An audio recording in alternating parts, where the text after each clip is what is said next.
Are you ready? Yes. Hi, I'm Jennifer. And I'm Carol. We are two birds of a feather who knit together. And we're coming from Savannah, Georgia.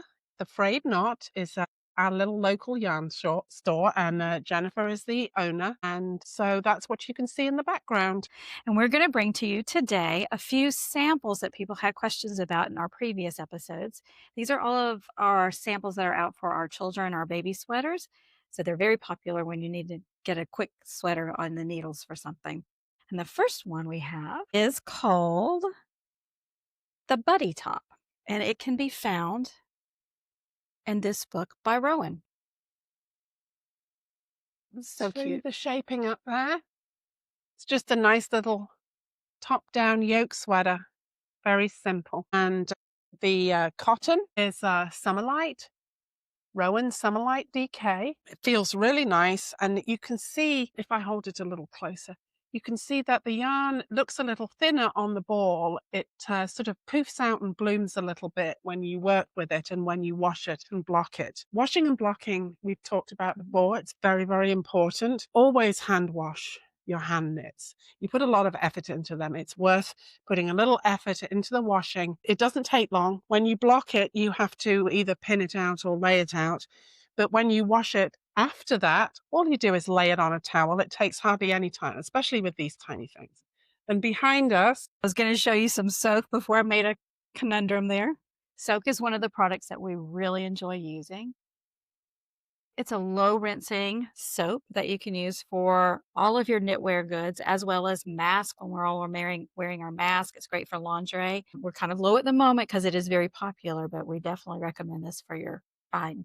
Yep, all your baby needs as well. It's very, very good for delicate stuff. I often give a little sample or a bottle with it when I give my baby gifts out because it's nice to have that. Yes. We try to advise, when we give things to people, we try to advise them on how to take care of them because it really is a lot of work. Now, this one gets a lot of oohs and ahs in the shop. It's called Balloon Pants, and it's in a book called Knits for Babies by Susie, Haumann. Unfortunately, the English version of this is kind of difficult to find at the moment. I've been told by the distributor that they are working on getting more printed copies. But until that time, I have 2 more books left if you're interested. But this one in particular is made in an Isager alpaca yarn, and it's pretty thin. But look at these tiny little cables, are so cute. Oh my goodness. And it's got just a little bubble button you can put those diapers in. But we also are recommending another yarn at the moment, which is by Aaca. And it's called Amy, and it is 80% baby alpaca, 20% mulberry silk. It's really, really soft. It's so lovely. It's definitely good enough to be worn next to the skin, even baby skin, and it's the right weight. Fun pattern. I think you made this sample, so it probably took a good bit of detail work. Yes, it was a long time ago. It was knitted on 1s or 2s or something. Tiny. So I remember that. It's fun to do sometimes. So we also have a favorite yarn in the store by everyone right now. It's Knitting for Olive. And we have quite a few samples in the Knitting for Olive that we're going to share with you. And I have to admit that Carol made all these samples for the store. So she's good for that. This first one, baby bear hat.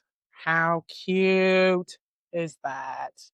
So cute. Oh my gosh. And it was so much fun to knit. Look at that panel. That is all done with short rows and knitting together, shaping, and it was very, very well written out in the pattern. It was really easy to follow. This is a Knitting for Olive pattern on their website. You make a little I-cord bind off along the bottom that continues into the 2 little I-cord tubes. So clever. I love that design. Yeah, it's really, really well done design. I really enjoyed knitting it. I made one for this is the sample that I made, and then I made one for my grandson as well in brown, and he just looks so cute in it. This is the yarns that were held together to make it. And Knitting for Olive have so many different colors. So I used like a softer brown than that, but that would make a really good one too. You could make a white little polar bear hat. That would be so cute. They have, if you mix and match their soft silk with their merino, you can change the colors of this one. If you change this one and knit it with this one, change the colors out, it darker. changes the whole color This of the one was yarn. knit with a gray and a brown, and so it sort of has a bluish Yeah, it has tint quite a to it. few little sort of It's very nuanced. differences to the color. And I think you can get they have several sizes in the hat, and I think this is the smallest version. I think you can almost get 2 out of these 2 balls. Yes, I So think so. that's a great thing to keep in mind when you're knitting for someone else too. And then the other hat is I also knit for my grandson, and he just looks so adorable. So this one is another Knitting for Olive pattern, and it's used with the Knitting for Olive merino and the silk held together. It feels lovely and soft and fuzzy. Made a tassel for the end of it. Again, a Knitting for Olive pattern. It's called the Christmas hat. Christmas hat, yeah. The other one was Baby Bear. Pernelle Larsen. And there you have it. Another beautiful. And their yarns are great. Like they're very popular right now too. But before they became popular, like we were carrying them because we love the way they knit together. One of the patterns that we did is the holly sweater, which also has tag also has a version for adult sizes as well. That was really fun to knit too. It's again the merino held with one of the silks, so you get the combination of it all. But I think we need an adult version to go side by side. Definitely. It's so cute. It has a really nice little turned over collar that looks really sharp. Close in so you can see.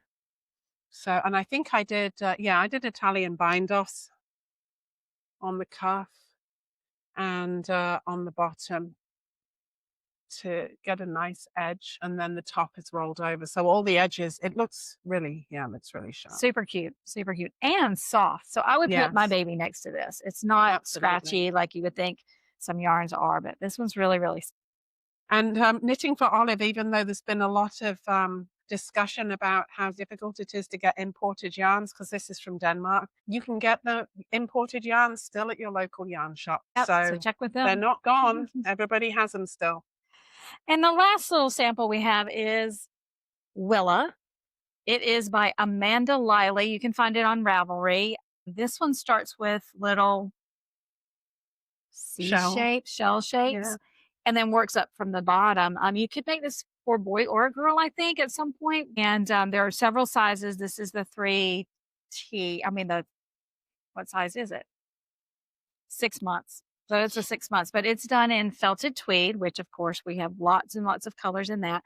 We have had this in the shop for quite some time, and it's been very, very popular. So that's another recommendation for us. Of course, we do lots of baby blankets and stuff too, but everybody has baby blanket pattern go-to that they already have. And these are just some fun things we had sitting around the shop that we thought we'd share with you. And that's our short video. Have a great day, and thanks for tuning in. And don't forget to subscribe.